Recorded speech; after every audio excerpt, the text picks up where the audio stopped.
My two favourite things about working at the ministry, the people, the passion that they bring to the work that they do, and also flexible working, which allows me to work from home when I need to, but also work in the office so I can work with my teammates.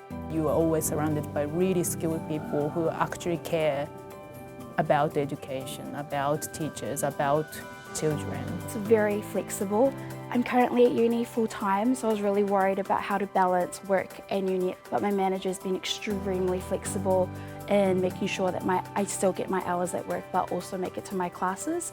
I love politics. I don't want to be in politics, but I love that kind of decision making. So when I see the Beehive and walk past the Beehive, I'm like, some of my stuff ends up there.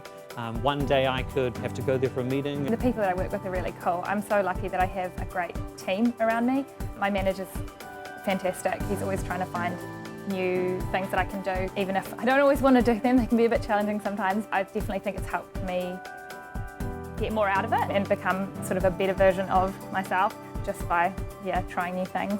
Anything can come across your desk. You can have urgent, kind of quick turnaround work, or you might spend an afternoon or a morning working on some longer term policy thinking. Also heading out to meetings, out and about, and learning opportunities. So that might be going to a course or a development workshop for writing skills or finance. Everything's so centred on young people. They're so visible in all the work we do, and so it's incredibly fast paced, it's intellectually challenging, it's engaging and different.